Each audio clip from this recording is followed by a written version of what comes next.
Bismillah. Bismillah.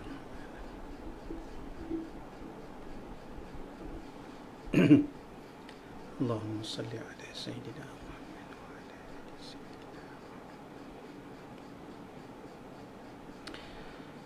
طيب الفاتحة. أعوذ بالله من الشيطان الرجيم. بسم الله الرحمن الرحيم. الحمد لله رب العالمين الرحمن الرحيم مالك يوم الدين إياك نعبد وإياك نستعين اهدنا الصراط المستقيم صراط الذين أنعمت عليهم غير المغضوب عليهم ولا الضالين آمين. طيب بسم الله الرحمن الرحيم. السلام عليكم ورحمة الله وبركاته. الحمد لله وكفى والصلاة والسلام على رسوله المجتبى سيدنا محمد صلى الله عليه وآله وسلم وعلى آله وصحبه ومن اهتدى. اللهم صل على سيدنا محمد وعلى آله وصحبه أجمعين. أما بعد. Alhamdulillah, segala puji dan syukur kita kepada Allah Subhanahu wa taala dengan rahmat dan nikmat Allah Subhanahu wa taala pada malam yang penuh barakah ini. Allah masih lagi panjangkan usia kita. Allah masih lagi panjangkan nafas-nafas kita untuk berada pada tahun baru 2022 pada 1 Januari tahun 2022. Mudah-mudahan Allah memberkati segala amalan yang telah kita lakukan pada tahun 2021 dan mudah-mudahan Allah bukakan tahun 2022 ini dengan suatu pembukaan yang mendatangkan rahmat, keberkatan dan juga memudahkan segala urusan kita semua insya-Allah. Jadi insya-Allah pada malam ini kita akan sambung pengajian kitab At-Taqrirat As-Saniyah fi Halli Alfaz Al-Manzumah Al-Baiquniyah, kitab perbahasan tentang ilmu mustalah hadis yang telah lama kita tangguhkan sebelum ini. Mohon maaf kepada semua kerana ada urusan yang tak dapat dielakkan. Di samping juga ada peperiksaan yang perlu saya hadir dan juga ada faktor-faktor kesihatan menyebabkan kelas kita tertangguh dalam tempoh yang agak lama. Dan insya-Allah malam ini kita akan sambung. Walaupun dimaklumkan bahawasanya para pelajar di Al-Azhar Al-Sharif di Mesir sedang menghadapi peperiksaan ma'at taufiq wan najah, selamat maju jaya dalam peperiksaan. Ala kulli hal, kelas kita malam ini akan diteruskan juga dan kelas online ini boleh ditonton ulang, ditonton semula selepas daripada tempoh peperiksaan nanti insya-Allah. Baik. Jadi pada malam ini kita akan sambung pada majlis yang ke-42. Majlis yang ke-42 iaitu kita masuk satu perbahasan baru, satu nauk baru dalam ilmu hadis iaitu tentang hadis al-mudallas. Hadis al-mudallas ataupun tentang tadlis. Tentang tadlis dalam sanad ataupun dalam ilmu hadis.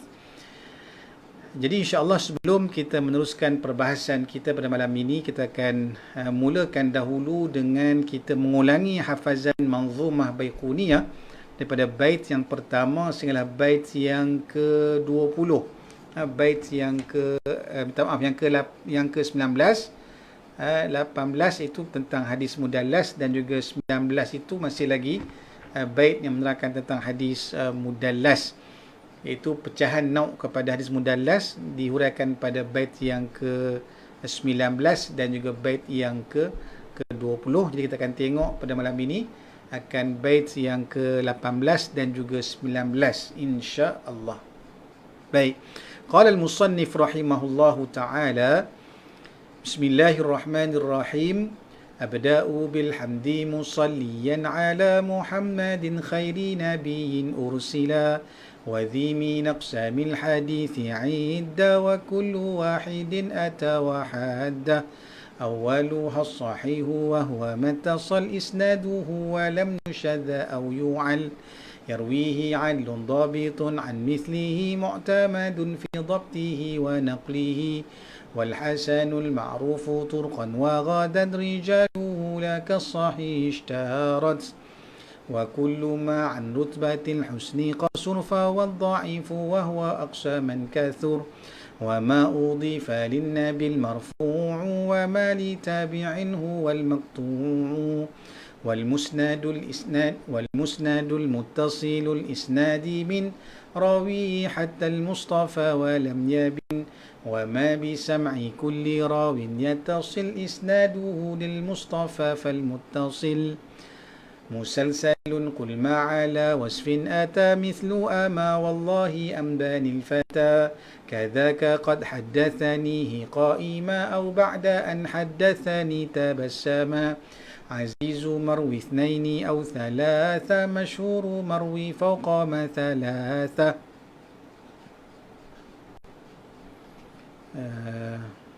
معنعن كعن سعيد عن كرم ومبهم ما فيه راو لم يسم وكل ما قلت رجاله على وضده ذاك الذي قد نزل ومرسل منه الصحابي سقط وقل غريب ما روى راو فقط وكل ما لم يتصل بحال إسناده منقطع الأوصال ومعضل الساقط منه اثنان والمعضل الساقط منه اثنان وما أتى مدلسا نوعان الأول الإسقاط للشيخ وأن ينقل عمن فوقه بعن وأن. Baik, itu bait yang ke-18 dan ke-19. Dan yang ke-20 wathani la yusqituhu lakin yasif awsafahu bima bi la yan'arif. Itu 20 bait yang didatangkan oleh Syekh Umar ataupun Taha Al-Baiquni Ad-Dimashqi rahimahullahu ta'ala dalam kitab Al-Manzumah Al-Baiquniyah. Beliau dalam menyusun kitab tentang ilmu mustalah hadis bagi peringkat permulaan mubtadi'. Jadi insya-Allah pada malam ini kita akan sambung pada bait yang ke-18, rangkap yang kedua. Rangkap pertama telah kita huraikan tentang hadis mu'dal. Wal mu'dalu saqitu min husnani, dan mu'dal itu adalah hadis yang mana berlakunya gugur dua orang perawi dalam satu sanad secara berturut-turut. Telah kita huraikan dalam perbahasan majlis kelas yang ke-41 sebelum ini.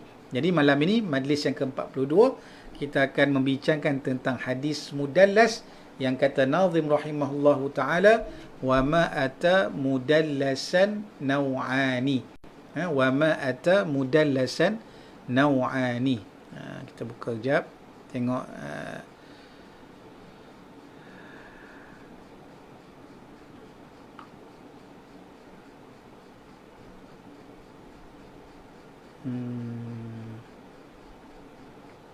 tak keluar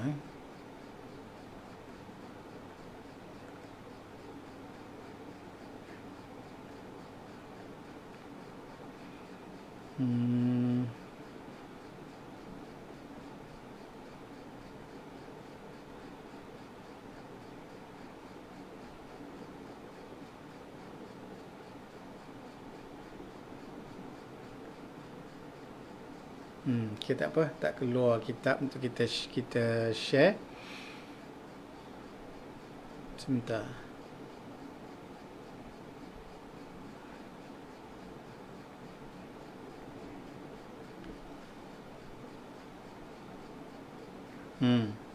Baik. Jadi kita dah tengok pada bait yang ke-18 mu'dal wal mu'dalu saqitu minhu nani wa ma ata mudallasan naw'ani. Ini kita akan tengok pada malam ini tentang perbahasan hadis mudallas, hadis yang berlakunya kesamaran pada sanad hadis tersebut. Iaitu ada dua jenis, wa ma ata mudallasan, dan hadis yang datang padanya perihal mudallas, berlakunya tadlis dalam sanad hadis, maka terdapat naw'an, terdapat dua jenis. Al-awwalul isqatu lisyaikhi wa an, yang pertamanya ialah gugur isqatu li syekh, menggugurkan guru kepada perawi tersebut. Lalu wa an yanqula, lalu perawi tersebut, perawi yang melakukan tadlis itu mudallis, wa an yanqula mimman fawqahu bi an wa an, lalu perawi yang melakukan tadlis itu menakalkan sanad hadis tersebut daripada man fawqahu, daripada guru kepada gurunya yang digugurkan tadi. Isqatu li syekh, dia telah menakalkan kepada guru kepada gurunya dengan mendatangkan lafaz tahammul ataupun lafaz ada bi'an wa an, dengan menggunakan lafaz an dan juga anna. Lafaz an dan juga lafaz anna. Dan jenis yang kedua, wathani, nau' yang kedua bagi hadis mudallas ialah la yusqituhu, dia perawi mudallis itu tidak menggugurkan gurunya, la yusqituhu, tidak menggugurkannya, nya ni ialah gurunya, lakin yasif, namun perawi mudallis itu yasif, mensifatkan gurunya itu, awsafahu, mensifatkan sifat-sifat gurunya itu, menyifatkan gurunya itu dengan suatu sifat, bima bihi la yan'arif, dengan sesuatu padanya yang tidak diketahui oleh para ulama hadis dan para perawi-perawi hadis yang lain. Maka seolah tidak mengenali siapakah perawi hadis yang disebutkan dalam sanad hadis yang adanya tadlis tersebut. Baik. Jadi kita berbalik kepada kalam syarih rahimahullahu ta'ala. Qala syarihu, berkata pensyarah ataupun yang menghuraikan manzumah Baiquniah itu ialah Syekh Hasan Muhammad Al-Mashat rahimahullahu ta'ala, wa nafa'ana Allah bi'ulumihi wa bi'ulumi masyayikhi wa talamidati wa qurra'i sairi musannafati fid daraini amin. Kata syarih rahimahullahu ta'ala, berkata syarih rahimahullahu ta'ala pada hadis mudallas ini,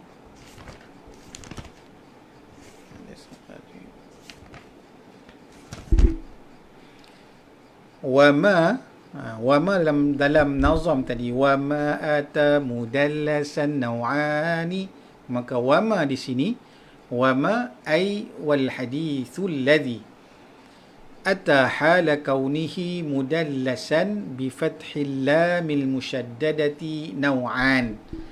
Kata syarih rahimahullahu ta'ala, wama dalam nazam, dalam manzumah Baiquniah tadi, wama di situ ialah ai wal hadithu, iaitu wama menunjukkan pada hadis dan apa yang didatangkan, yakni apa itu ialah hadis, wama dan yang didatangkan, yang didatangkan itu, yang itu ialah hadis ataupun apa yang didatangkan itu ialah hadis yang mana ata, hadis yang hadir, ini hadis yang datang pada hal keadaannya, pada hala kaunihi, ata hala kauni, hadis yang datang pada hal keadaannya mudallasan.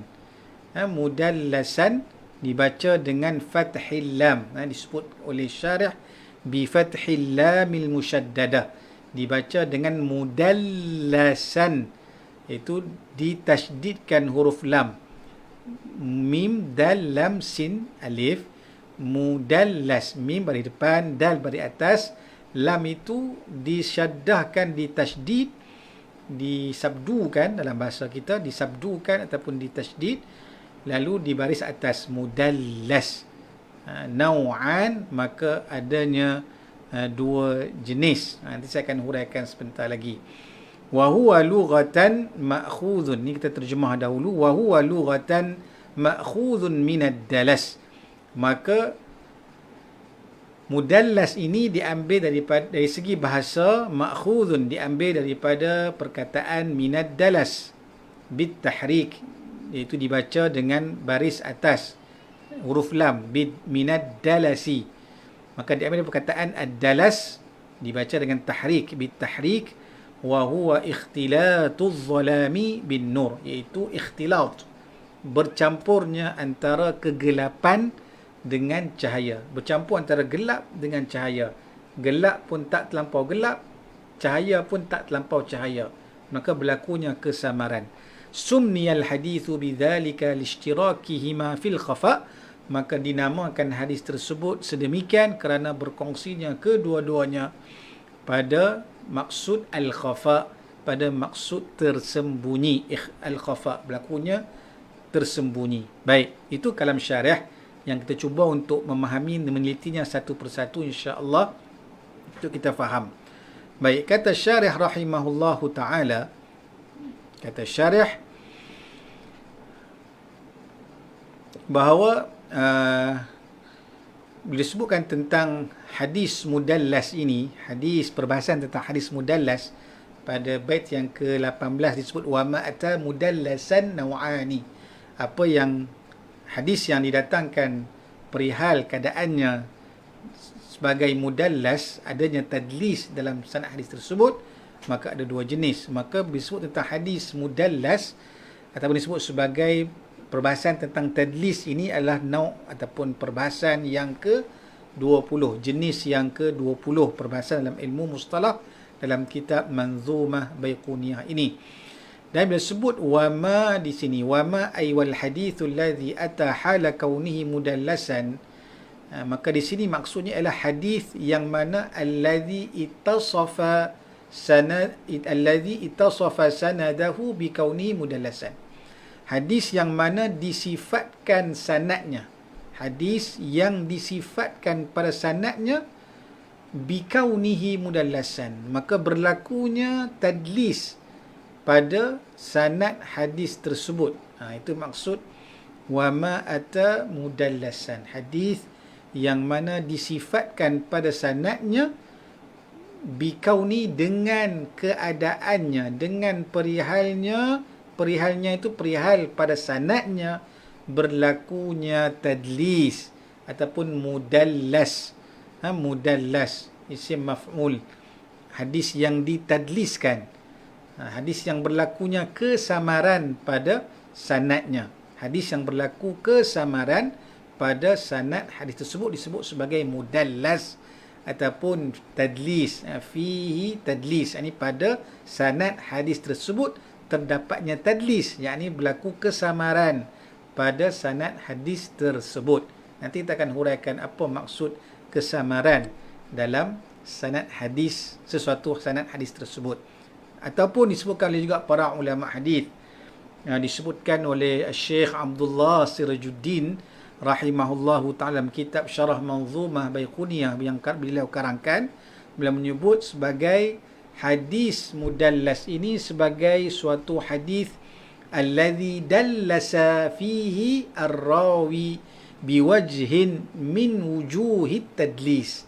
Kata beliau, kata Syekh Abdullah Sirajuddin rahimahullahu ta'ala, hadis mudallas ini ialah hadis yang mana dallasa fihi ar-rawi, iaitu perawi telah melakukan tadlis. Dallasa, perawi telah melakukan penyamaran, telah melakukan telah melakukan kesamaran pada ataupun menyembunyikan dalam sanad hadis tersebut min wujuhi tadlis, memunyikan satu wajah daripada wajah-wajah tadlis, wajah-wajah kesamaran dalam sanad hadis, dalam sesuatu hadis. Jadi ini takrif umum berkenaan hadis mudallas. Hadis alladhi ittasafa alladhi ittasafa sanaduhu bi kaunihi mudallasa. Hadis yang mana hadis yang sanadnya itu bersifat dengan keadaan dia menjadi tadlis, ataupun hadis yang mana dallasa fi, hadis yang perawi telah melakukan tadlis dalam satu sanad dengan satu wajah daripada wajah-wajah tadlis, wajah-wajah kesamaran. Baik. Jadi Nazim menyebutkan wa ma ata mudallasan naw'ani, maka syarah mengatakan naw'ani, dua jenis. Ada dua nau', dua kisim ataupun dua nau', dua bahagian bagi hadis mudallas. Naw'an. Yang mana dua nau'an ini, dua nau' ini disebutkan oleh Al-Imam Ibn Salah dalam kitab Muqaddimah beliau, Muqaddimah Ulumul Hadith, yang beliau wafat tahun 643 Hijrah, dan juga disebutkan oleh Al-Imam An-Nawawi rahimahullahu ta'ala yang wafat tahun 676 Hijrah, mengatakan bahawa hadis mudallas nau'an, ada dua jenis. Nau'an, ada dua jenis. Namun kata Al-Imam As-Suyuti rahimahullahu ta'ala dalam kitab Tadrib Ar-Rawi, syarah kepada Taqrib An-Nawawi, yang mensyarahkan Taqrib An-Nawawi ialah Imam Suyuti, dan kitab Tadrib Ar-Rawi, maka Al-Imam As-Suyuti rahimahullahu ta'ala menyatakan bahawa bal thalathatun wa akthar, bahkan nau' hadis mudallas ini bukan dua jenis tetapi tiga. Thalathatun, bukan nau'an saja, ada tiga. Thalathatun au akthar, bahkan lebih daripada tiga. Lebih daripada tiga. 4, 5, 6, 7. Ada yang menghitungnya sampai 9 nau' bagi hadis mudallas. Namun Nazim menyebutkan di sini wa ma ata mudallasan nau'ani. Hadis mudallas ini, hadis yang didatangkan dengan perihalnya mudallas ini ada dua jenis. Ada dua jenis. Maka seolah-olah Nazim menggugurkan nau' yang ketiga dan nau' yang lain. Bagaimana dan kenapa? Maka nau'ani ini yang disebutkan oleh Nazim dalam kitab Manzumah ini ialah nau' yang pertama disebut sebagai tadlis al-isnad, dan nau' yang kedua disebut sebagai tadlis al-syuyukh. Maka Nazim tidak menyebut nau' yang ketiga yang disebutkan oleh Imam Suyuti, kata thalathatun, iaitu yang ketiga ialah tadlis taswiyah. Kalau kita buka kitab mustalah akan jumpa tentang nau' tadlis taswiyah. Dan ketiga-tiga ini disebut oleh Al-Imam Al-Iraqi dalam Alfiyah beliau. Bahkan kata para ulama, nau' bagi hadis mudallas ini bukan hanya mahsurah, bukan hanya terhad kepada tiga nau' ini saja, bahkan lebih daripada itu. Ada jenis tadlis al-qata', ada tadlis al-'atf, bahkan banyak lagi.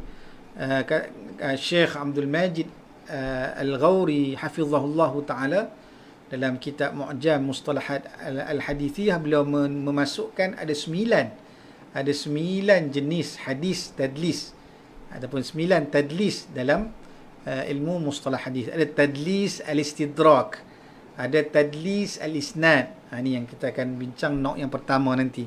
Ada tadlis al-bilad, tadlis pada negara perawi hadis tersebut. Ada tadlis at-taswiyah, ada tadlis as-sukut, ada tadlis as-syuyukh. Ini nau' yang kedua yang akan kita bincangkan nanti. Ada tadlis as-siyagh, tadlis pada sirah penyampaian hadis tersebut.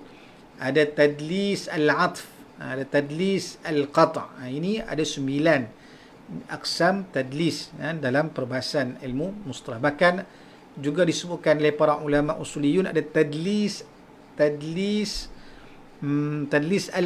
al-mutun, ada tadlis pada mutun. Ini disebutkan oleh ulama-ulama al-usuliyun, tadlis al-mutun. Yang mana tadlis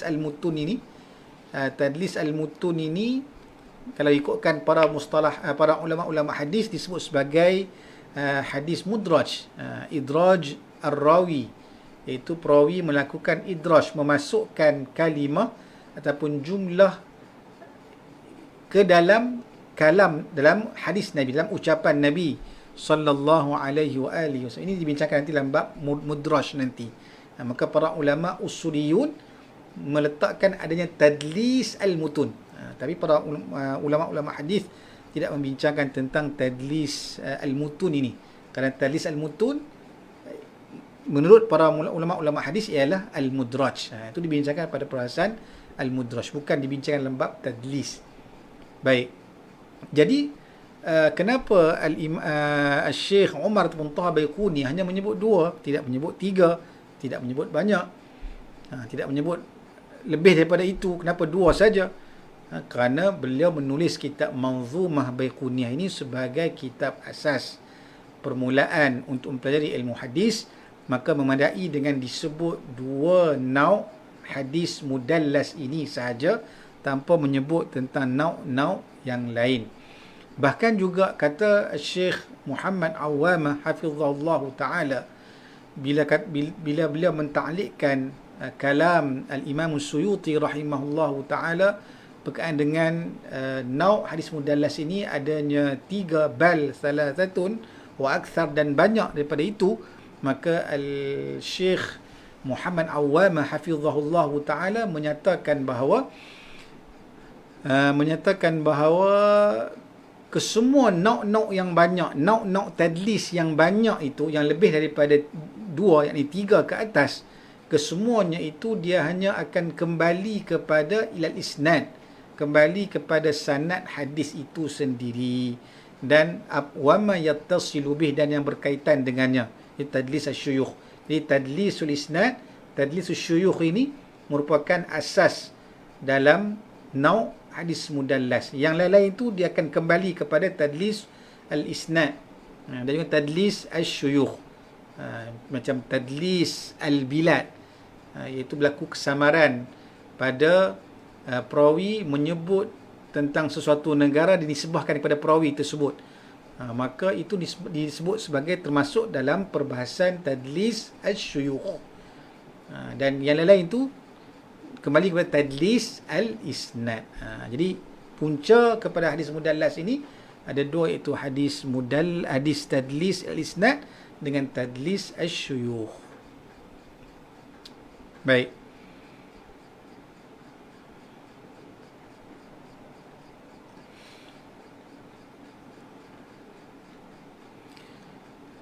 Kalam syarih rahimahullahu ta'ala, qauluhu wa huwa lughatan.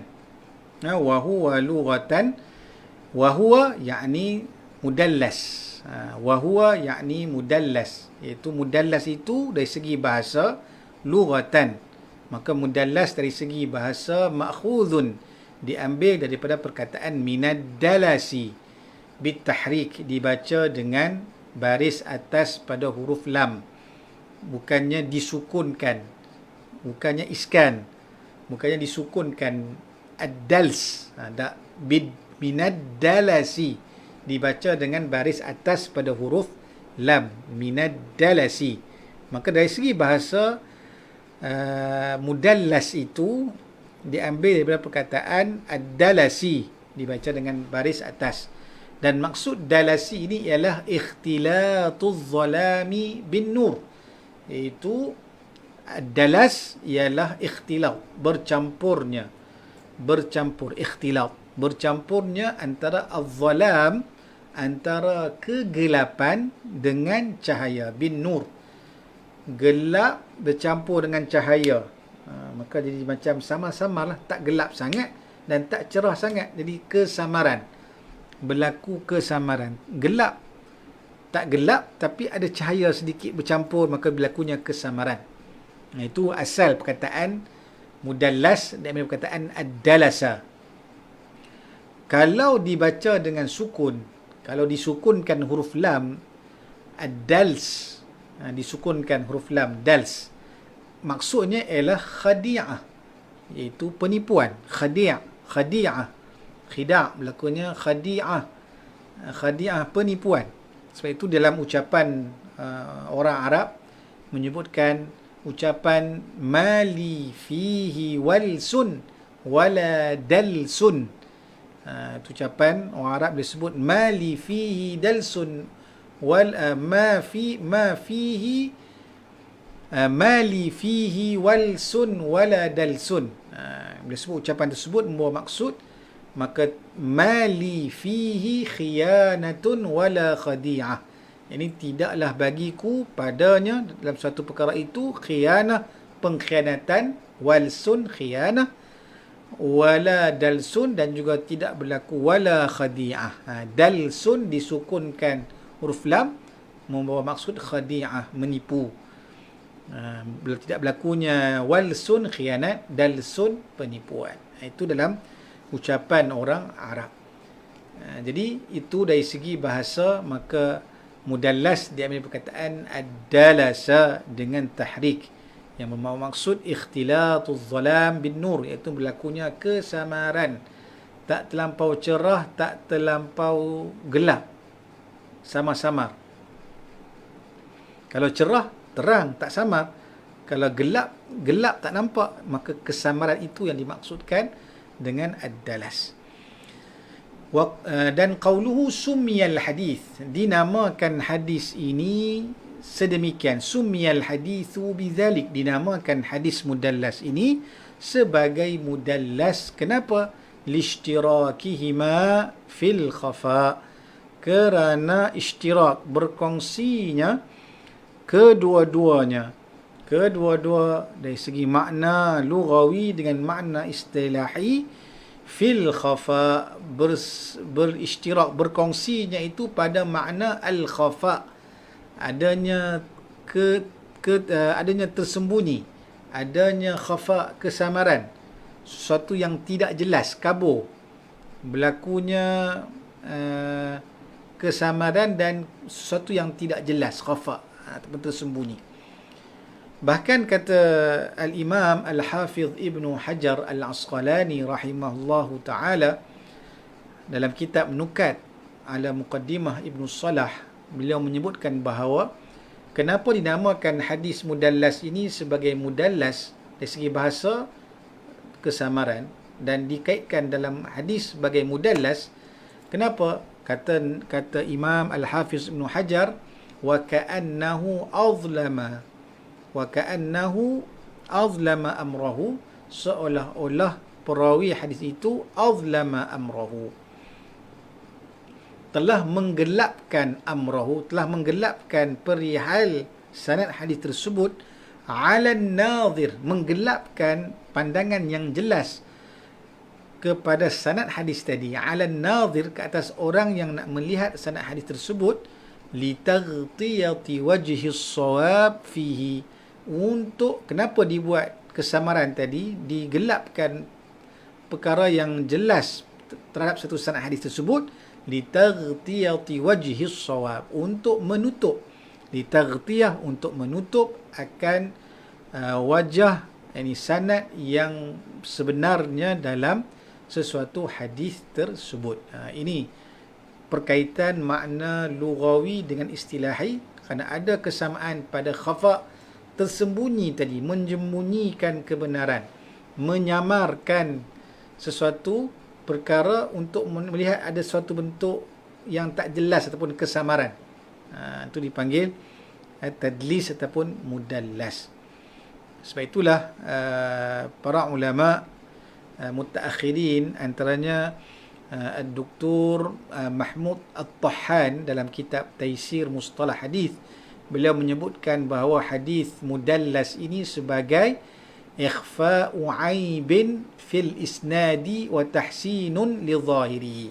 Kata Dr. Mahmud At-Tahan bahawa hadis mudallas ini ialah ikhfa'u aibin, menyembunyikan keaiban, pada sesuatu sanad, fil isnad, wa tahsinun li zahirihi, maka dia memperindahkan pada zahirnya. Itu dalam dia sebut tadlis ini juga, dallasa ini dalam jual beli berlakunya tadlis, iaitu menyembunyikan keaiban sesuatu barang untuk dijual.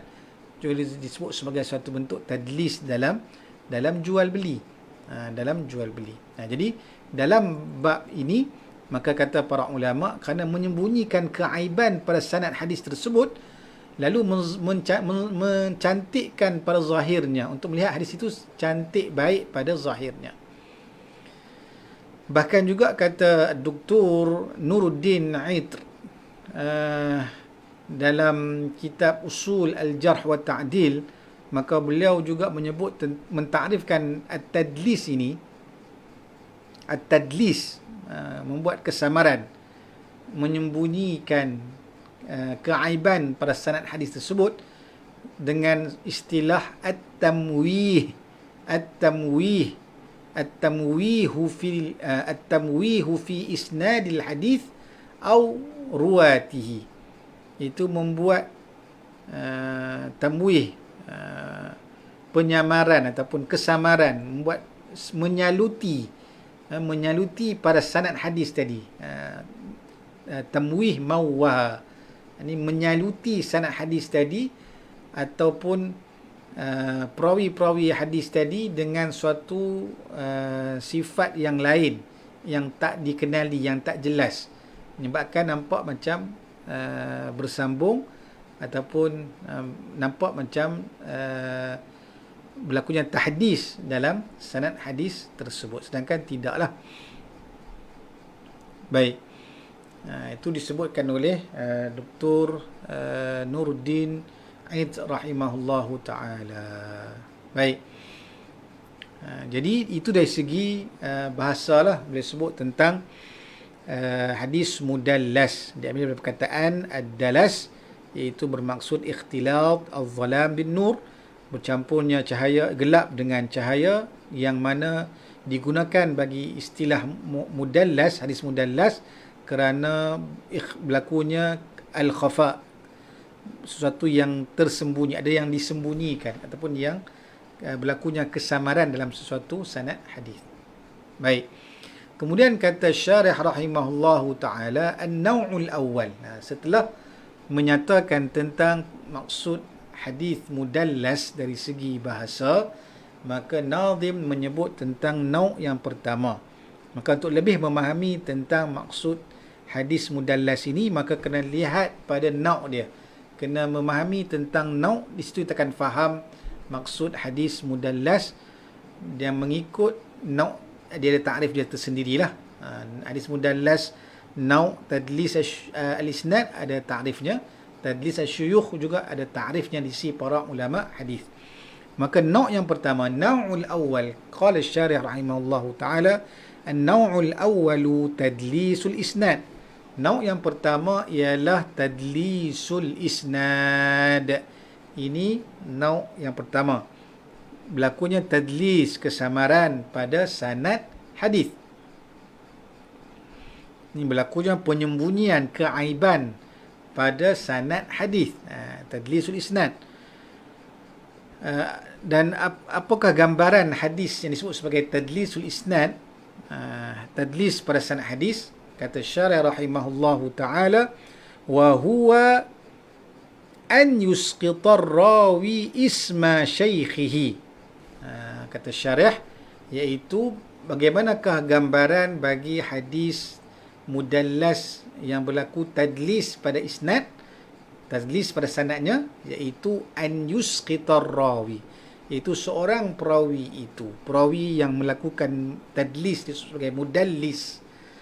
An yusqitar rawi, seorang perawi yang melakukan tadlis yang disebut sebagai mudallis, isim fa'il, maka an yusqitar rawi, maka perawi itu menggugurkan, yusqita, an yusqitar rawi, perawi itu menggugurkan isma syaikhihi, menggugurkan nama gurunya.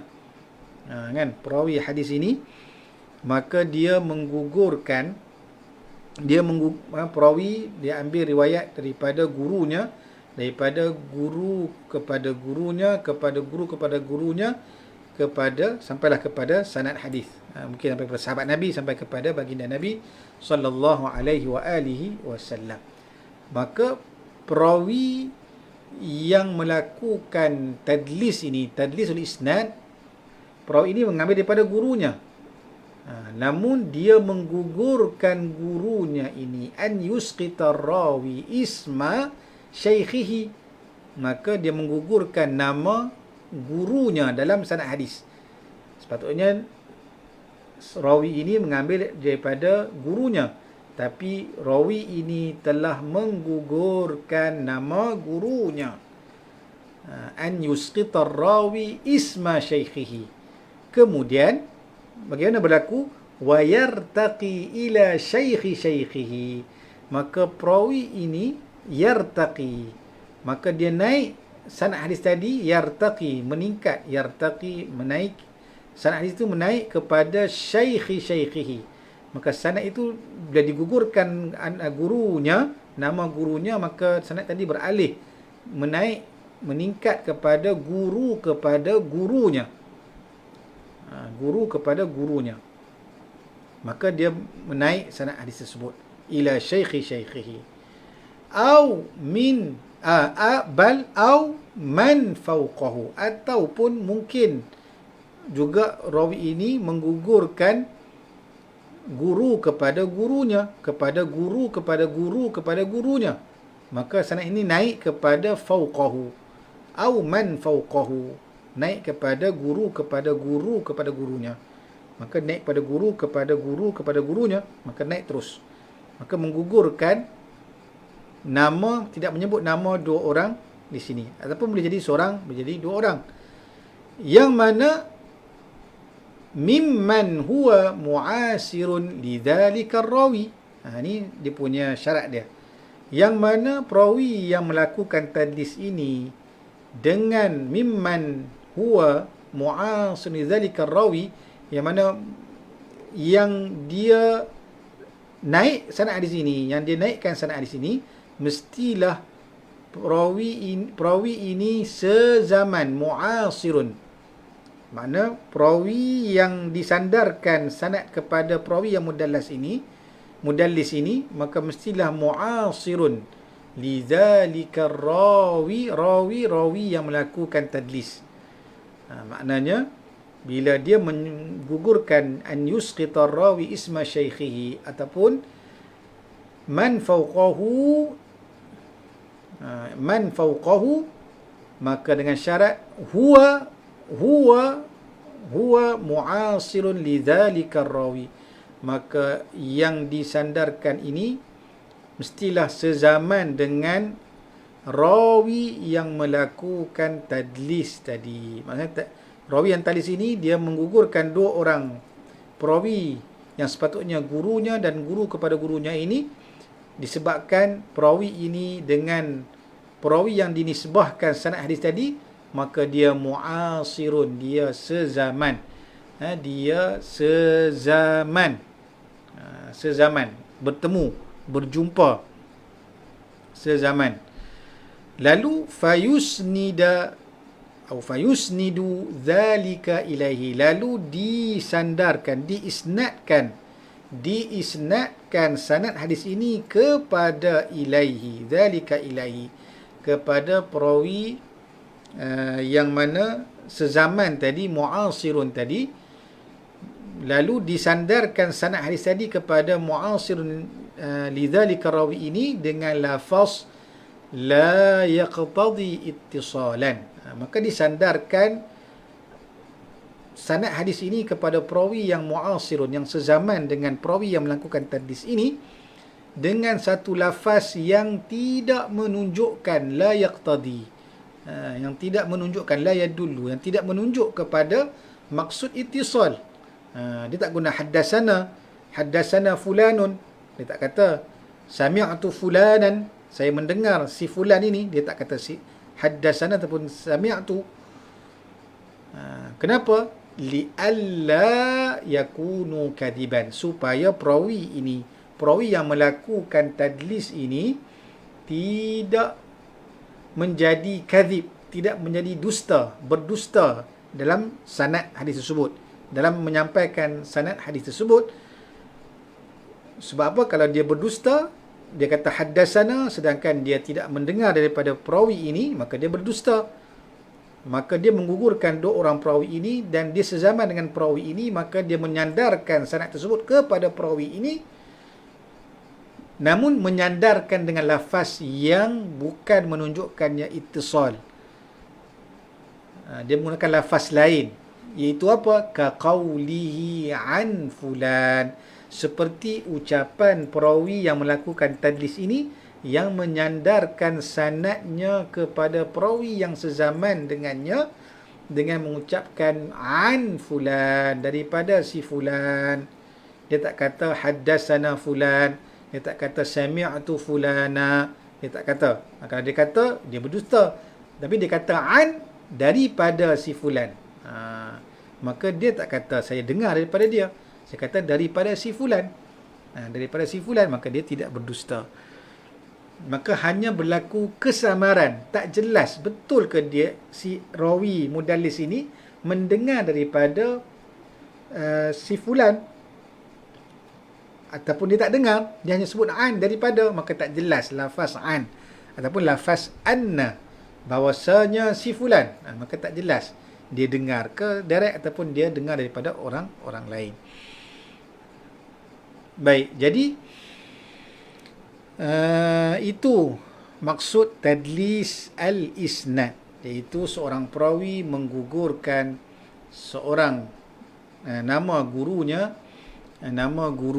dan naik kepada guru kepada gurunya ataupun guru kepada gurunya, naik lebih tinggi, yang mana dengan syarat mestilah perawi tersebut yang dinisbahkan sanadnya kepada perawi tersebut yang lebih tinggi, maka mestilah sezaman dengan perawi tersebut dan dia menyandarkan sanad tadi dengan lafaz yang tidak menunjukkan kepada ittisal, tetapi dia menunjukkan dengan lafaz an ataupun seumpama dengannya, seperti qala fulan, qala fulanun.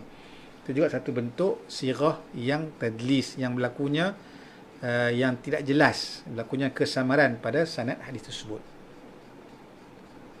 Baik, jadi sebab itulah kata syarih rahimahullahu ta'ala, wa ila hadha asyara biqawlihi, maka dengan wa ila hadha, dan kepada ini, kepada nau' yang pertama ini, nau' al-awwal inilah, maka diisyaratkan oleh nazim dalam manzumahnya dengan ucapan biqawlihi al-awwalu al-isqatu lisyaykhi, al-awwalul isqatu lisyaykhi wa an yanqula amman fawqahu bi'an wa an. Jadi ta'rif hadis mudallas, iaitu tadlis yang pertama, yang pertama tadlisul isnad ini, maka dia diisyaratkan pada nau' yang pertama, iaitu al-isqatu lisyaykhi, iaitu nau' al-awwal al-isqatu lisyaykhi, iaitu al-isqatu lisyaykhi, iaitu perawi itu menggugurkan, isqatu lisyaykhi, perawi itu menggugurkan syekhnya, menggugurkan perawi yang merupakan gurunya. Ini perawi yang melakukan mudallis, perawi yang melakukan tadlis, itu perawi mudallis. Maka perawi mudallis ini isqatu lisyaykhi, dia menggugurkan gurunya, alladhi haddathahu, yang mentahdiskan hadis tersebut kepada dia.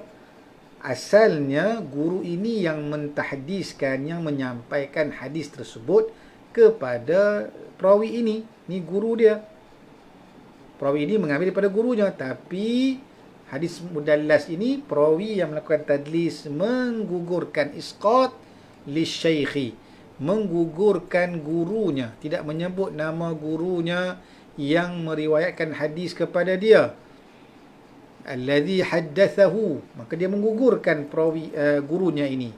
Kenapa? Likaunihi saghiran, boleh jadi perawi yang melakukan tadlis ini menggugurkan nama gurunya dalam sanad hadis disebabkan sebab-sebab tertentu. Antaranya ialah disebabkan gurunya ini saghiran, masih muda daripada dia. Perawi ini mungkin dah berumur, dia mendengar hadis daripada gurunya yang gurunya ni masih muda daripada dia. Maka lalu yang guru yang muda ini mengambil daripada guru dia yang mungkin sezaman dengan perawi yang melakukan tadlis ini. Maka disebabkan gurunya ini masih muda, saghiran, maka dia tidak menyebut nama gurunya ini. Lalu perawi ini menyandarkan kepada gurunya yang sezaman dengan perawi yang melakukan tadlis ini, itu mudallis ini.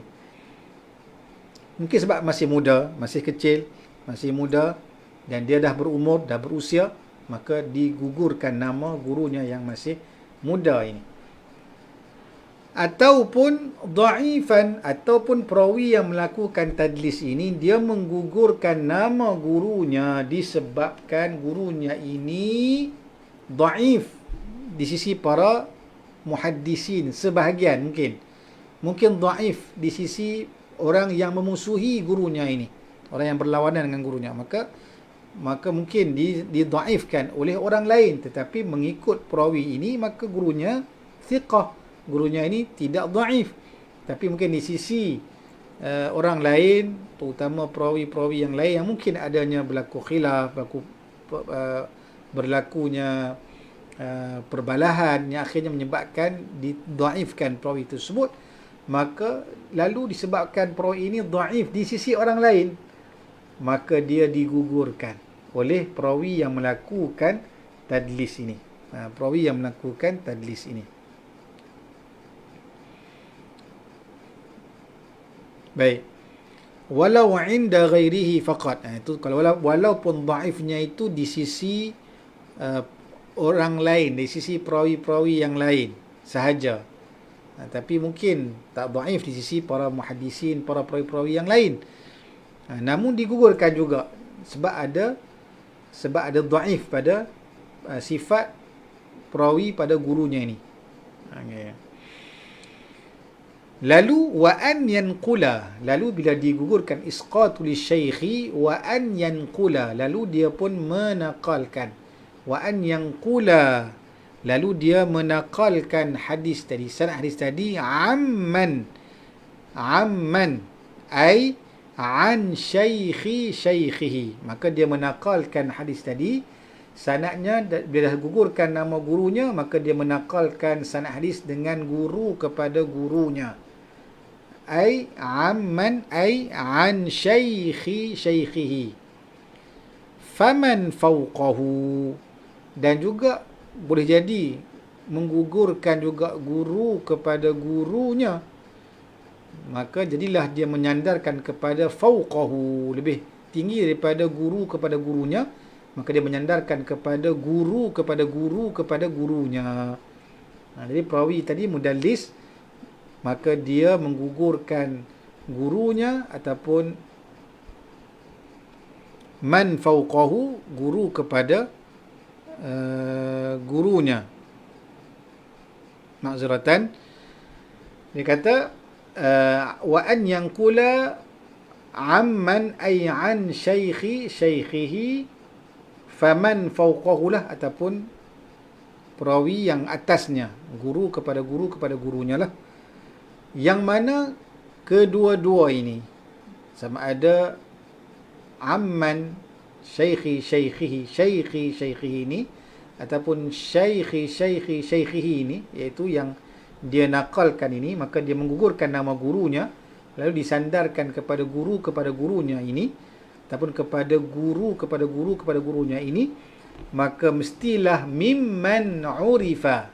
Kata syarih rahimahullah ta'ala, maka syaratnya mimman urifa, yang ni disandarkan ataupun yang ni yang disandarkan, maka sanad tersebut yang mana perawi-perawi ini mestilah kata syarih rahimahullah ta'ala mimman urifa lil mudallis, mestilah kedua-duanya ini ataupun salah satu daripada kedua-dua ini yang disandarkan sanad hadis yang tadlis tadi, mestilah urifa, mestilah dikenali oleh rawi yang mudallis ini, mesti dikenali oleh rawi yang mudallis ini.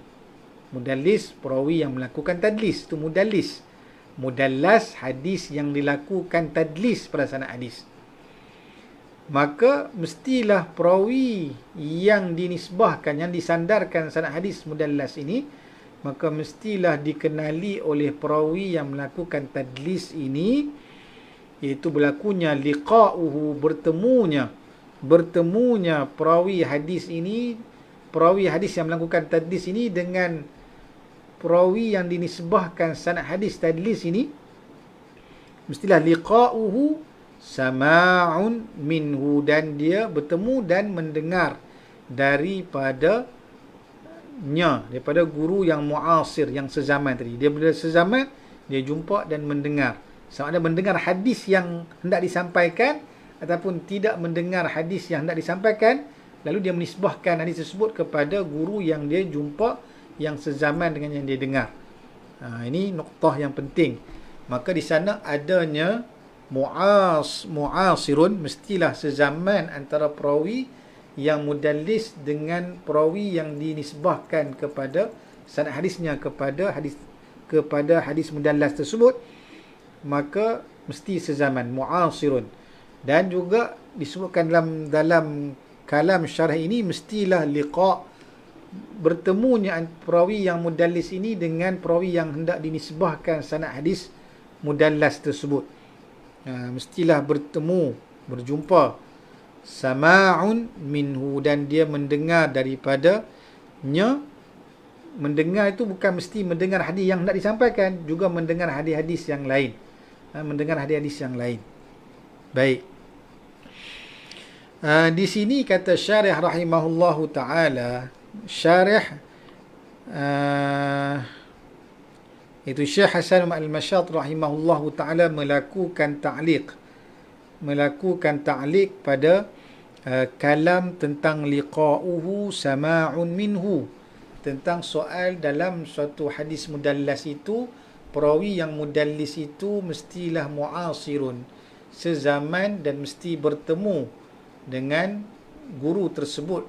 Guru kepada gurunya itu mesti dia bertemu, dan dikenali memang dia mendengar hadis daripada guru kepada gurunya yang digugurkan itu.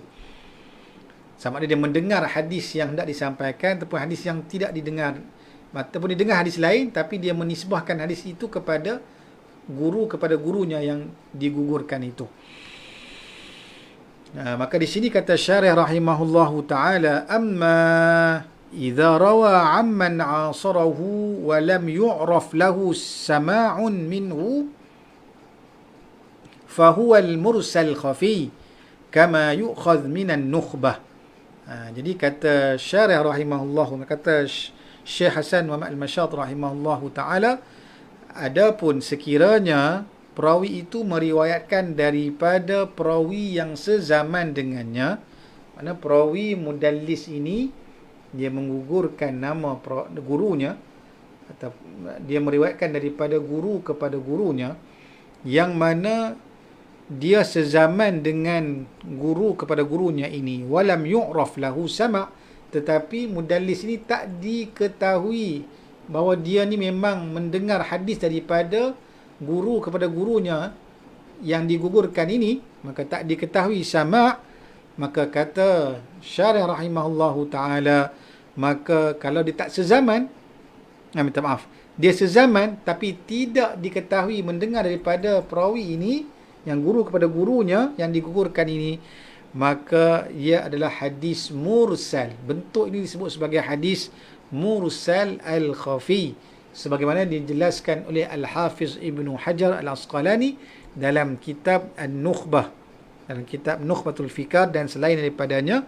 Dan di sana ada beza antara mursal khafi dengan mudallas ataupun tadlis. Bahkan kata Syekh Dr. Muhammad Abu Syahbah rahimahullahu ta'ala, yang mana Al-Imam Ibnu Hajar Al-Asqalani rahimahullahu ta'ala, maka berbeza pandangan dengan Imam Ibnu Salah. Berbeza pandangan dengan Imam Ibnu Salah, yang mana Al-Imam Ibnu Hajar Al-Asqalani rahimahullahu ta'ala membezakan antara perawi yang meriwayatkan hadis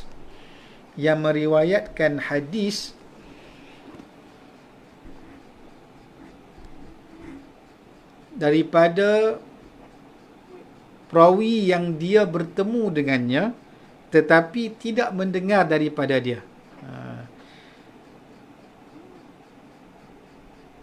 Dan juga membezakan antara perawi yang sezaman dengan perawi tersebut tetapi tidak bertemu dengannya. Dia beza. Adapun Al-Imam Ibnu Salah dia menggabungkan. Maksudnya hadis tadlis isnad ini ialah an yarwiya amman laqiyahu ma lam yasma' minhu muhiman annahu sami'ahu minhu aw amman asarahu wa lam yalqahu muhiman annahu qad laqiyahu wa sami'ahu minhu wa dhalika bi an ya'tiya bilafdhi muhtamil ka qala fulanun aw an fulanin wa nahwihima wa qad yakunu bainahuma wahidun wa qad yakunu akthar. Ini kalam al-Imam Ibn Salah.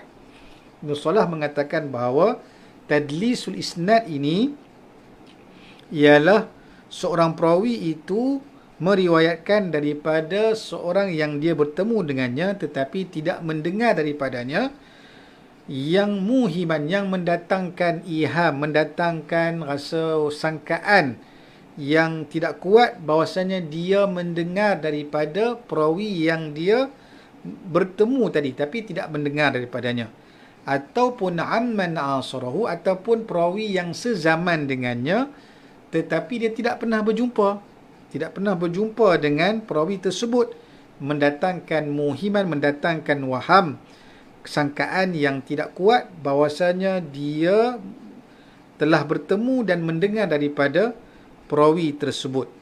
Dan demikian didatangkan dengan lafaz yang ada kebarangkalian, berjumpa, mendengar daripada perawi tersebut, seperti ucapan qala fulan ataupun an fulan dan seumpama dengannya. Jadi Al-Hafiz Ibn Hajar membezakan antara perawi yang bertemu dengan perawi yang hendak disandarkan sanad tadi tetapi dia tidak mendengar daripada dia, dengan perawi yang sezaman dengan perawi yang hendak dinisbahkan sanad hadis yang ditadliskan itu, namun dia tidak pernah bertemu dan dia tidak pernah bertemu dan tidak pernah mendengar daripada perawi tersebut. Jadi beza sezaman dengan bertemu dengan tidak mendengar daripada hadis tersebut, ataupun sezaman tapi tidak bertemu. Ini berbeza. Maka Al-Imam Al-Hafiz Ibn Hajar membezakannya. Kenapa? Sebab yang pertama, iaitu apabila perawi itu meriwayatkan suatu hadis daripada perawi yang dia bertemu tapi dia tak dengar hadis tersebut daripada gurunya itu, daripada perawinya itu. Dia bertemu tapi dia tak dengar hadis tersebut. Dia bertemu sahaja tapi dia tak mendengar hadis yang hendak disampaikan itu. Itu disebut sebagai tadlis. Sebab dia bertemu tapi dia tidak mendengar daripada hadis tersebut, daripada perawi tersebut. Yang kedua pula, dia sezaman tapi dia tidak bertemu dengan perawi tersebut. Dah tak bertemu, lagilah tidak mendengar. Maka di sini disebut sebagai mursal khafiyan. Maka yang kedua disebut sebagai mursal khafiyan kerana dia sezaman saja tapi dia tidak bertemu. Tak disebut sebagai tadlis. Dia berbeza dengan pendapat Al-Imam Ibn Salah. Ibn Salah menggabungkan perawi yang bertemu kemudian tapi dia tidak mendengar daripada perawi tersebut, beserta dengan dia sezaman dengan perawi tersebut tapi tidak bertemu dengan perawi tersebut. Itu Imam Salah dia gabungkan sekali dalam takrif. Tapi Al-Imam Al-Hafiz Ibn Hajar membezakan antara kedua-duanya. Yang pertama disebut sebagai tadlis, yang kedua disebut sebagai mursal khafi. Dan apakah dalilnya? Istadalla, maka Al-Imam Al-Hafiz Ibn Hajar menjadikan dalilnya ialah bila ditatbikkan para ulama-ulama hadis mentatbikkan kepada riwayat mukhadramin. Dari segi praktikal, para ulama-ulama hadis bila meneliti akan riwayat mukhadramin, perawi-perawi yang riwayatkan oleh rawi-rawi yang mukhadramin. Mukhadramin ialah mereka yang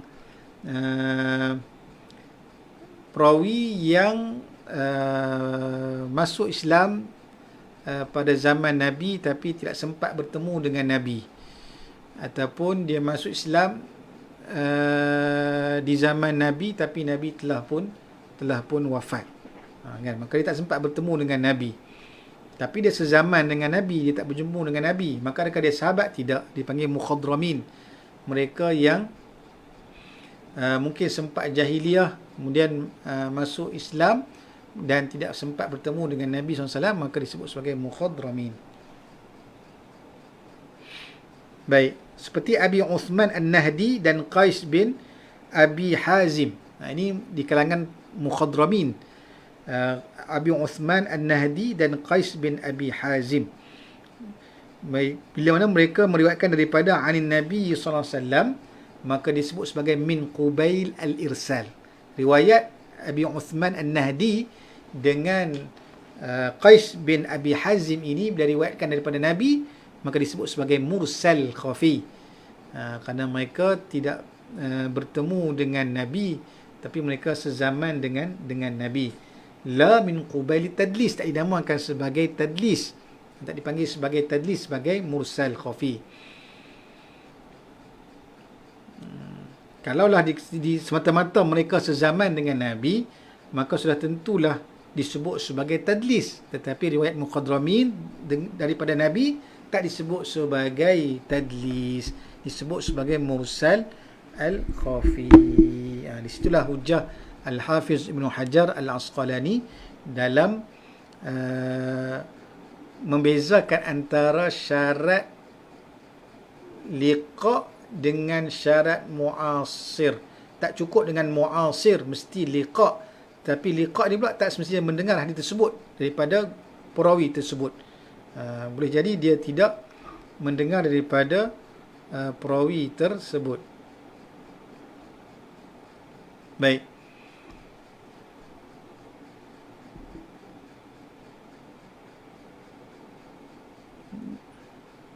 Jadi syarat yang diletakkan oleh Al-Hafiz Ibn Hajar itu lebih terperinci lah, kerana dia tidak mengumumkan saja semata-mata muasir. Yang penting mesti muasir dan bertemu dengan perawi itu. Sama ada dia mendengar daripada perawi itu ataupun tidak mendengar, itu tidak mengapa.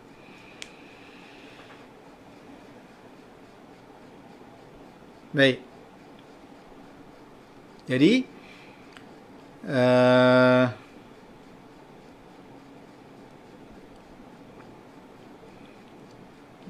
baik, jadi hadis mudallas tadi mestilah isqatul syaikhi, menggugurkan gurunya, lalu menyandarkan kepada gurunya ataupun di atasnya guru kepada gurunya, maka dengan syarat perawi yang dinisbahkan sanad hadis tadlis tadi mestilah sezaman, yakni bertemu dan diketahui dia mengambil riwayat daripada perawi ini, tetapi tak semestinya mendengar hadis yang hendak disampaikan tersebut. Mungkin dengar hadis lain, bukan dengar hadis tersebut.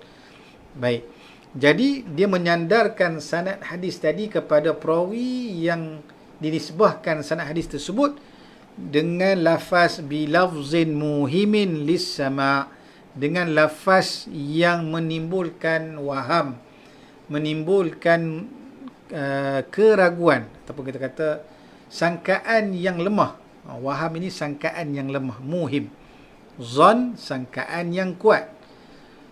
Maka menyebut dengan lafaz yang muhimin, mendatangkan iham, mendatangkan rasa sangkaan yang lemah, yang perawi yang melakukan tadlis ini mendengar daripada perawi tersebut. Wala yaqtadihi, dan tidaklah menunjukkan kepada dia mendengar, cuma didatangkan lafaz yang iham, lafaz yang muhim, lafaz yang ada sangkaan mungkin dia dengar daripada perawi yang dinisbahkan sanad hadis ini. Mungkin dia dengar, namun la yaqtadi, dan lafaz yang digunakan tadi tidaklah menunjukkan betul-betul yakin sama, tidak ada rasa muhim, rasa sangkaan yang lemah saja yang dia ni dengar daripada perawi tersebut. Dengan menggunakan lafaz apa? Mithlu, seperti contoh an fulanin. An fulanin, menggunakan an fulan, daripada si fulan. Wa an, ataupun menggunakan lafaz anna, tapi dalam nazam dibaca wa an, bi an wa an. Al-awwalul isqatu lisyaikhi wa an, yanqula amman fawqahu bi an wa an. Wa an itu dibaca dalam nazam wa an, disukunkan bitaskin. Sebab apa? Lil waqfi, sebab nak berhenti bait syair tadi bi an wa an, maka disukunkan. Dan juga untuk menjaga akan nazam tadi, dia sebut al-awwalul isqatu lisyaikhi wa an, nak sesuaikan dengan bait rangkap yang pertama, maka di belakangnya yanqula amman fawqahu bi an wa an. Jadi wa an di sini asalnya wa asluha at-tasydid, dibaca dengan syaddah sabdu, itu mithla anna fulana wa mithluhuma, dan seumpama dengan kedua-duanya, sama ada an ataupun anna, adalah bila mana perawi mudallis menggunakan lafaz qala fulanun. Qala fulanun pun termasuk lafaz yang muhim, yang mendatangkan sangkaan yang lemah bahawa perawi mudallis ini mendengar daripada perawi yang dinisbahkan sanad hadis yang tadlis tersebut. Jadi itulah nauk yang pertama. Nauk yang pertama ini tadlis al-isnad, iaitu bila mana perawi itu dia menggugurkan nama gurunya lalu disandarkan kepada gurunya, dan mendatangkan dengan yang guru pada gurunya ini mestilah dia bertemu dan dikenali dia mengambil riwayat daripadanya walaupun dia tidak mendengar hadis tersebut daripada perawi tersebut. Lalu dia mendatangkan dengan lafaz yang tak menunjukkan kepada dia mendengar, tapi mungkin dia dengar daripada perawi tersebut. Lafaz an, anna dan juga qala fulanun, itu lafaz yang mendatangkan mungkin berlakunya pendengaran dia kepada perawi tersebut. Baik. Kemudian kata syarih rahimahullahu ta'ala, فَإِنْ لَمْ يُعَاصِرِ الْمُدَلِّسُ الْمَرْوِيَّ عَنْهُ فَلَا يُسَمَّى تَدْلِيسًا عَلَى الْمَشْهُورِ. Jadi sekiranya lam yu'asiril mudallisu, kalaulah tidak sezaman perawi mudallis itu dengan marwiya anhu, yang dia ambil daripada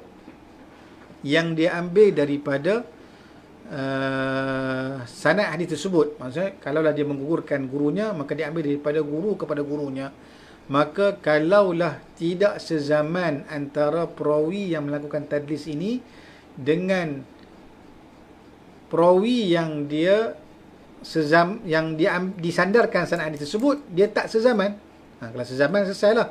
Tapi kalau tidak sezaman antara perawi yang mudallis dengan perawi yang dinisbahkan hadis dalam sanad tersebut, maka fala yusamma tadlisan. Kalau tak sezaman, maka tak dipanggil sebagai tadlis menurut pendapat yang masyhur di sisi para muhaddithin. Ini disebutkan oleh al-Imam al-Iraqi.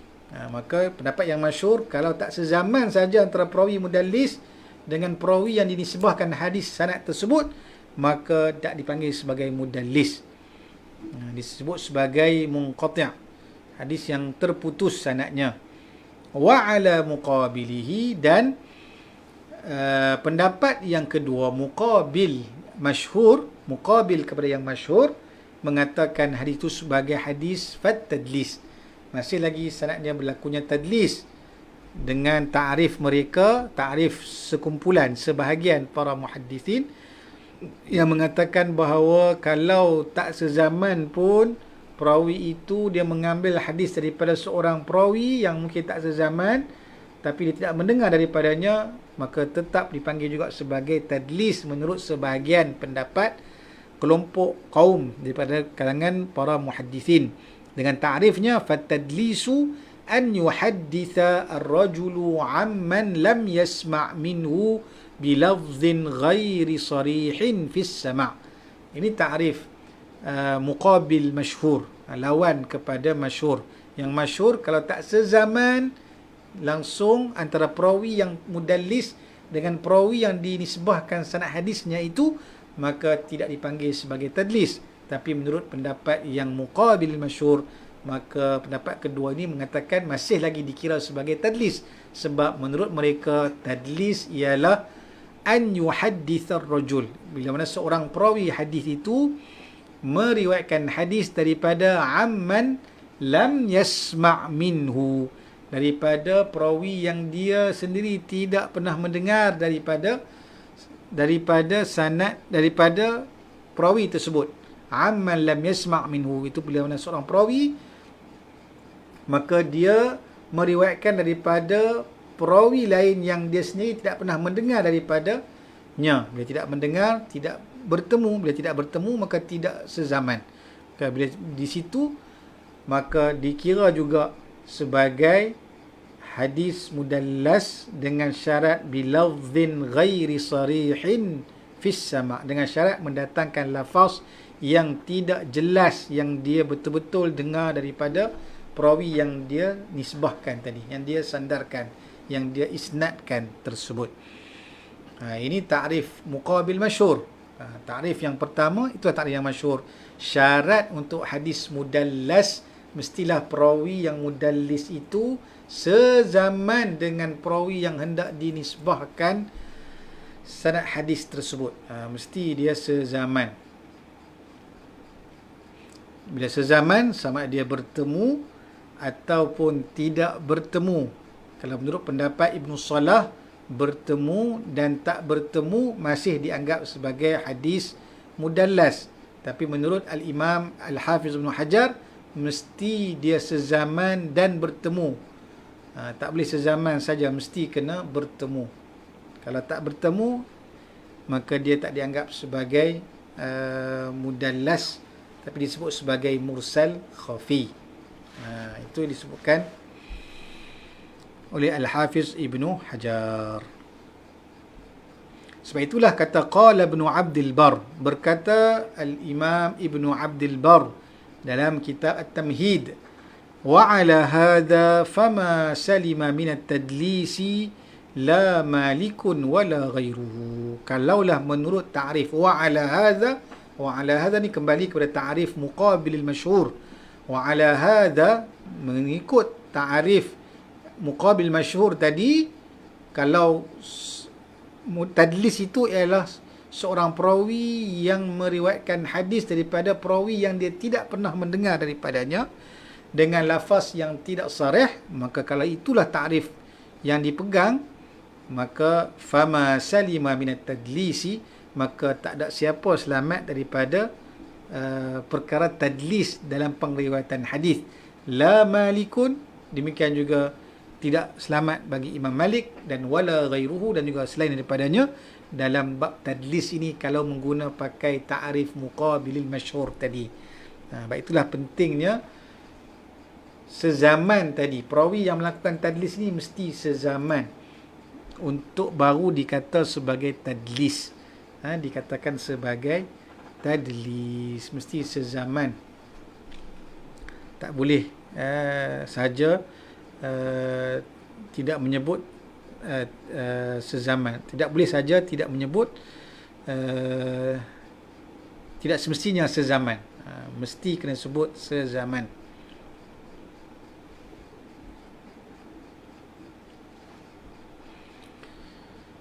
Baik, apa hukumnya? Wa hukmuhu, kita habiskan hukum ini, kemudian baru kita akan tangguh untuk sambung pada nauk yang kedua pula. Wa hukmuhu adamu qabulil mudallasi fihi. Hukum hadis mudallas ini, mudallas isnad ataupun tadlis al-isnad ini, hukumnya adamu qabulil mudallis.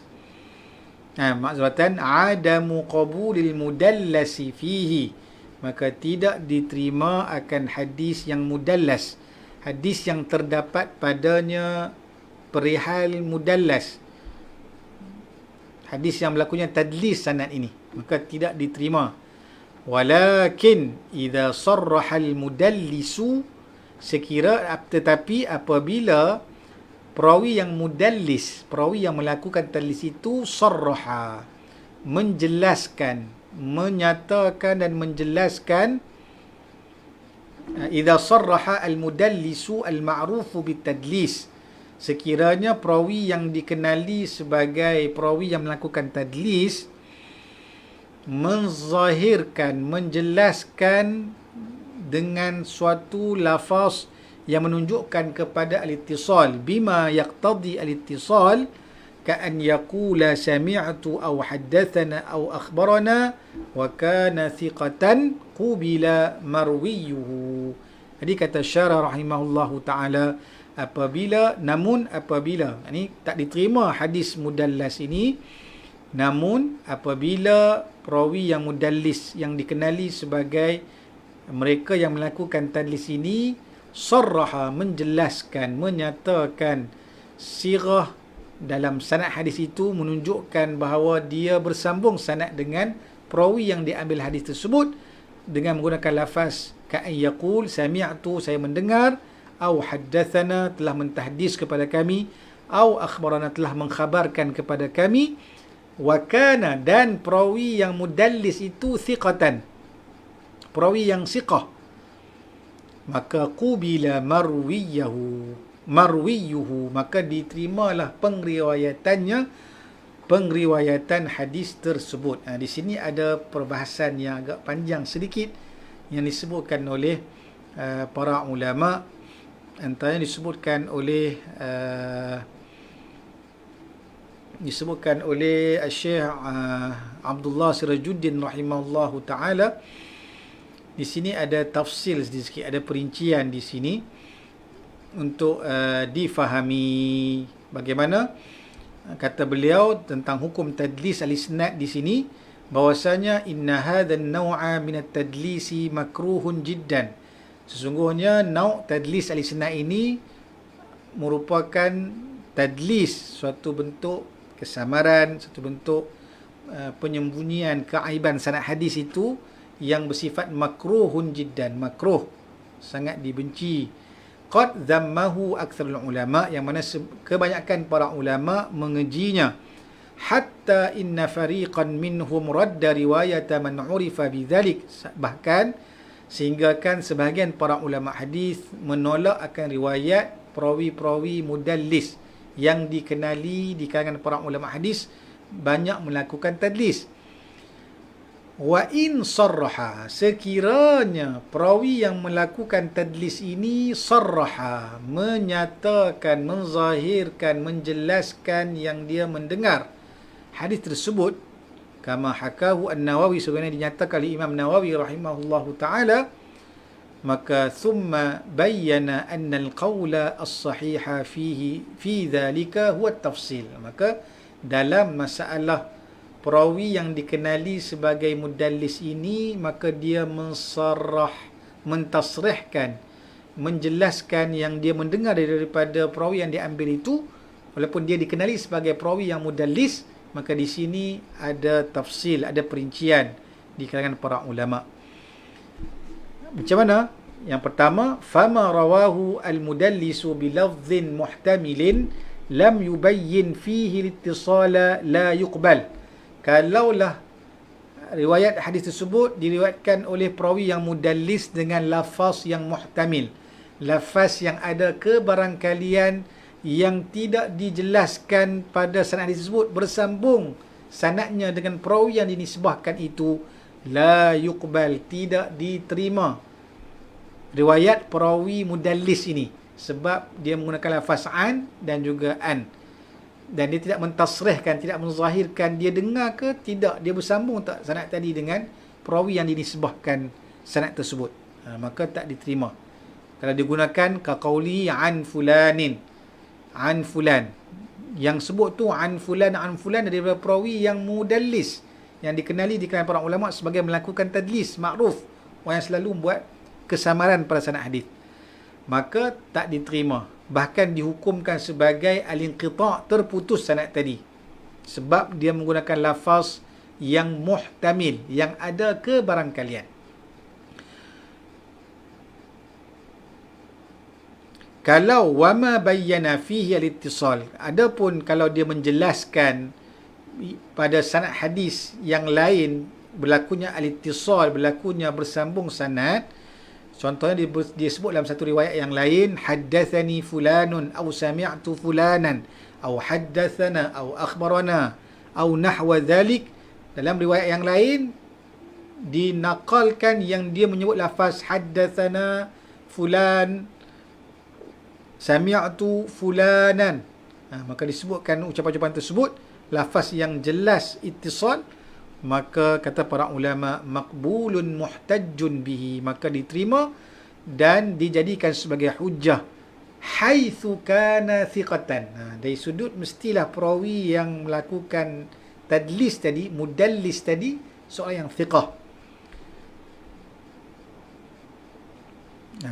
Kenapa? Sebab pengriwayatan yang datang dengan lafaz al-ittisal, haddatsana, sami'tu, akhbarana, lafaz-lafaz ini lafaz yang jelas al-ittisal, menunjukkan bahawa pengriwayatan yang datang dengan lafaz muhtamil, lafaz yang ada kebarangkalian mungkin bersambung ataupun tidak, seperti an fulanin au nahwihi, yakni anna fulanan ataupun qala fulan, ialah sebagai muttasilatun aidan. Maka dia dianggap sebagai bersambung juga.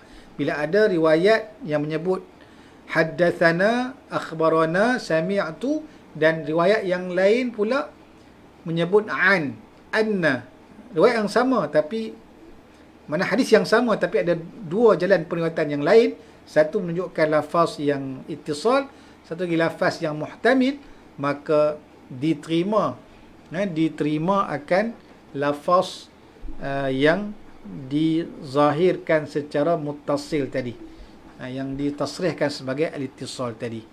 Ini disebutkan oleh Imam Suyuti rahimahullahu ta'ala, wal murtada qabuluhum in sarrahu, maka pendapat yang diredai ialah qabuluhum, diterima pengriwayatan hadis hadis yang diriwayatkan oleh perawi yang mudallis ini, in sarrahu, kalau mereka ini mentasrihkan, menjelaskan sanad dengan bil wasli, fal aktharu hadha sahhahu, maka dengan tasrih bersambung, fal aktharu hadha sahhahu, kebanyakan para ulama menerima akan pengriwayatan hadis mudallis dari perawi yang melakukan tadlis sekiranya dia thiqah dan dia mendatangkan dengan riwayat yang lain dengan menyebut lafaz yang al-ittisal. Dan juga kata faedah, dan juga satu faedah yang penting juga disebutkan oleh para ulama tentang bagaimana pengriwayatan hadis mudallas ataupun hadis yang mana berlaku tadlis dalam kitab-kitab sahih. Adanya lafaz an, lafaz an. Macam mana ni? Dalam kitab Sahih Bukhari, Sahih Muslim kan ada an fulan, anna fulan. Ada lafaz-lafaz yang muhtamil. Bagaimana?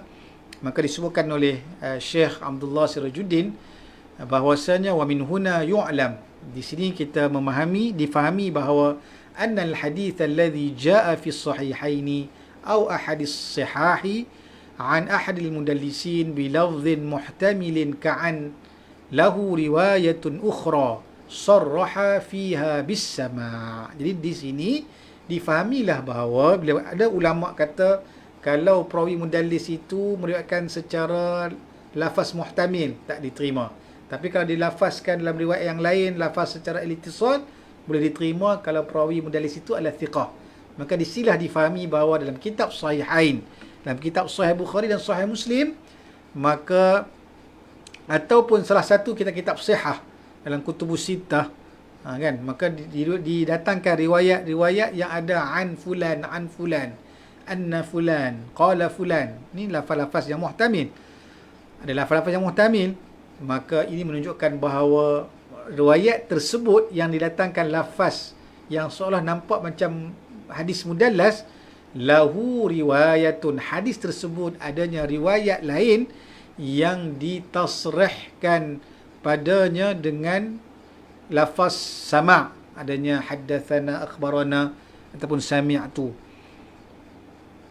Maka dibawa pengriwayatan lafaz yang muhtamal tadi kepada bersambung ittisal sanad tadi berdasarkan riwayat yang sharih dan ittisal yang didatangkan dalam riwayat yang lain. Mungkin dalam riwayat Sahih Bukhari didatangkan hadis mudallas, tapi dalam mungkin riwayat Imam Ahmad bin Hanbal hadis yang sama didatangkan lafaz haddatsana sami'tu sami'tu fulanan haddatsana akhbarana dalam riwayat Imam Ahmad bin Hanbal. Dalam Sahih Bukhari mungkin didatangkan an fulan. Maka ini menunjukkan ada riwayat lain yang menzahirkan lafaz al-ittisal, dan juga ini menunjukkan, dan kenapa para imam-imam Bukhari, Imam Muslim tak ambil yang riwayat Ahmad itu masuk dalam Sahih Bukhari dan Sahih Muslim yang ada lafaz ittisal, lafaz haddatsana sami'tu akhbarana tadi? Kenapa ambil yang an juga?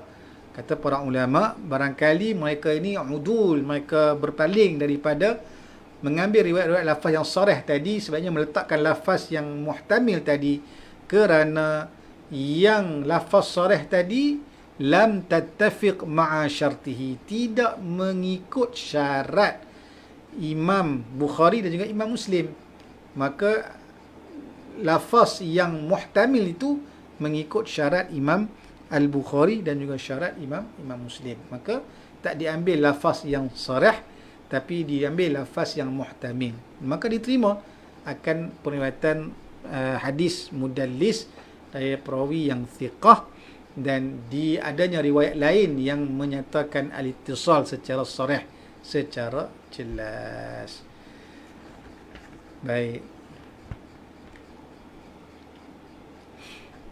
Dan berkata Imam Suyuti rahimahullahu ta'ala, wa ma atana fi sahihaini bi'an fahamluhu ala thubutihi qamin. Jadi kata Imam Suyuti, apa yang atana yang yang didatangkan kepada kita dalam kitab Sahihain dengan lafaz an, fahamluhu ala thubutihi qamin, maka fahamlu, maka dibawa riwayat-riwayat yang datang lafaz an tadi kepada thubut, diterima pengriwayatannya. Kalau contohnya disebut di sini oleh Syekh Abdullah Sirajuddin, misal qala al-Bukhari haddatsana Musaddadun qala haddatsana Yahya an Syu'bah an Qatadah an Anas radhiyallahu anhu anin Nabi sallallahu alaihi wa alihi wasallam. Kan nampak tu? Berkata Imam Bukhari, haddatsana Musaddadun qala haddatsana Yahya an Syu'bah an Qatadah an Anas, daripada Qatadah dari Syu'bah, Qatadah, Anas, an. Kan lafaz itu lafaz yang muhtamil, tapi kenapa dikeluarkan oleh Imam Bukhari dalam kitab sahihnya? Kerana sudah tentulah ada riwayat lain yang sama dikeluarkan, dan dikeluarkan dalam kitab yang lain oleh imam yang lain dengan lafaz yang sarih, namun beliau tak masukkan dalam kitab Sahih Bukhari tersebut. وعن حسين المعلم قال حدثنا قتادة عن أنس رضي الله عنه عن النبي صلى الله عليه وآله وسلم. Daripada Husain al-Muallim قال حدثنا قتادة, dia ambil daripada Qatadah, daripada Anas, an Anasin radhiyallahu anhu anin Nabi SAW qala la yu'minu ahadukum hatta yuhibba li akhihi ma yuhibbu li nafsihi, tidak beriman seseorang kamu sehinggalah dia mencintai saudaranya seperti mana dia mencintai dirinya sendiri. Jadi Syu'bah dan juga Husain al-Muallim ini, kedua-dua mereka meriwayatkan daripada Qatadah, yang mana Qatadah ambil daripada Anas bin Malik radhiyallahu anhu. Maka Qatadah ini yudallis, maka Qatadah melakukan tadlis, maka dia tidak mentasrihkan riwayat dalam riwayat Imam Bukhari secara sama', sebut an saja, an Qatadah an Anas, tak sebut pun haddatsana ke, sami'tu ke, akhbarana ke, tak disebutkan. Dia tak sebutkan salafas soreh sama daripada Anas bin Malik radhiyallahu anhu. Walakinnahu, tetapi walaupun dalam Sahih Bukhari itu adanya an Qatadah an Anas, maka dia dibawa di mahmul, dia difahami bahawasanya menunjukkan samaan di situ juga menunjukkan Qatadah dengar daripada Anas bin Malik radhiyallahu anhu. Kerana apa? Kerana hadis tersebut Al-Imam Ahmad bin Hanbal dan juga Imam Nasa'i dan kedua-dua riwayat mereka berdua mentasrahkan, menjelaskan, menzahirkan bahawasanya Qatadah memang betul dengar daripada Sayyidina Anas bin Malik radhiyallahu anhu. Itu contoh tadlis al-isnad. Dan juga ada satu contoh lagi tadlis al-isnad disebutkan oleh Dr. Nuruddin Aitr rahimahullahu ta'ala dalam kitab tahqiq beliau Nuzhatun Nazar syarah kepada Nukhbatul Fikar. Beliau mendatangkan contoh hadis riwayat Abu Awanah daripada Al-A'mash daripada an Ibrahim At-Taimi an abihi an Abi Dharr radhiyallahu anhu anna an-nabiy sallallahu alaihi wa alihi wasallam qala fulanun fin nar yunadi ya Hannan ya Mannan. Daripada Abi Dzar radhiyallahu anhu, dia telah bahwasanya Nabi SAW telah bersabda, seseorang itu berada dalam api neraka lalu dia memanggil ya Hannan ya Mannan. Maka ini hadis. Jadi berkata Abu Awanah bertanya kepada A'mash, sami'ata hadza min Ibrahim, kamu dengarkah hadis ini daripada Ibrahim? Sebab dalam sanad disebut anil A'mash an Ibrahim At-Taimi an abihi an Abi Dzar. Kan berlaku hadis tadlis ini berlaku mudallas dalam hadis ini. Maka kata Ibrahim, berkata A'mash, bila ditanya oleh Abu Awanah kepada A'mash, wahai A'mash, adakah anda mendengar daripada Ibrahim At-Taimi? Berkata A'mash, la, qala, aku tak dengar direct daripada Ibrahim At-Taimi. Haddathani bihi Hakim bin Jubair, yang aku dengar hadis ini daripada Hakim bin Jubair. Maka faqad dallasa al-A'mash, maka Al-A'mash telah melakukan tadlis daripada Ibrahim tadi. Sepatutnya daripada A'mash ambil daripada Hakim bin Jubair, tapi dia telah isqat syekhnya Hakim bin Jubair, langkau kepada Ibrahim At-Taimi. Kan? Maka bila mana diminta penjelasan, barulah diterangkan adanya pengantara antara A'mash dengan Ibrahim At-Taimi, yang mana A'mash tak ambil langsung daripada Ibrahim At-Taimi, sebaliknya dia mengambil daripada Hakim bin Jubair. Itu contoh juga berlakunya tadlis, iaitu isqat al-syekh, menggugurkan syekhnya, lalu dia yartaqi, meningkat kepada perawi, syekh kepada syekhnya, dengan syarat mestilah sezaman dengan perawi yang dinisbahkan tersebut, yang disandarkan sanad hadis yang berlakunya tadlis itu, mesti sezaman, dan mendatangkan lafaz yang muhtamil, yang ada kebarangkalian mungkin dia dengar daripada perawi tersebut. Itu maksud hadis mudallas bagi nauk yang pertama. Wallahu a'lam. Wallahu a'lam. Setakat itu dahulu malam ini.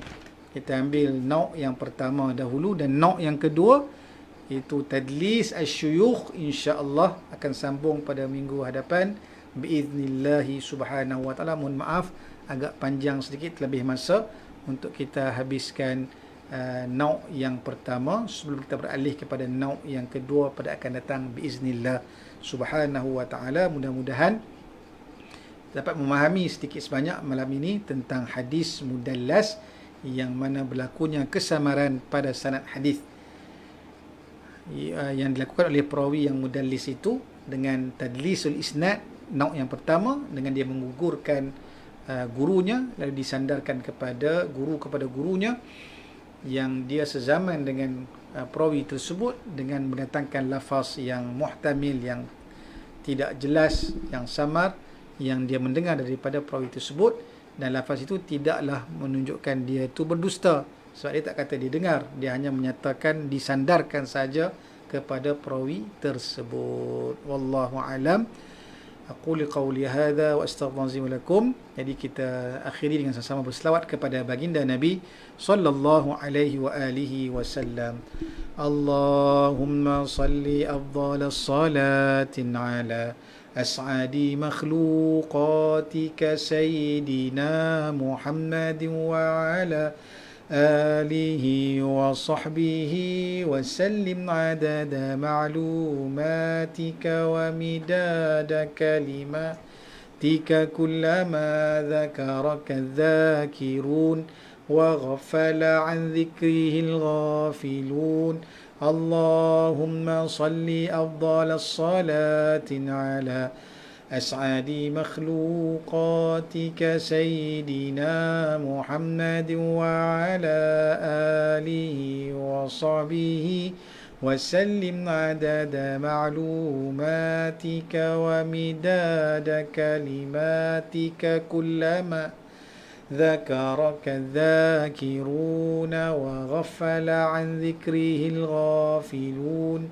اللهم صل أفضل الصلاة على أسعد مخلوقاتك سيدنا محمد وعلى آله وصحبه وسلم عدد معلوماتك ومداد كلماتك كلما ذكرك الذاكرون وغفل عن ذكره الغافلون. Wallahu alam. Kita tangguhkan tasbih kafarah dan surah Wal-'Asr. Subhanakallahumma bihamdika asyhadu an la ilaha illa anta astaghfiruka wa atubu ilaik. Bismillahirrahmanirrahim. Wal-'asri innal insana fi khusr illa alladhina amanu wa 'amilus salihati wa tawassaw bil haqqi wa tawassaw bis sabr. أقول قولي هذا وأستغفر الله العظيم ولكم. السلام عليكم ورحمة الله وبركاته.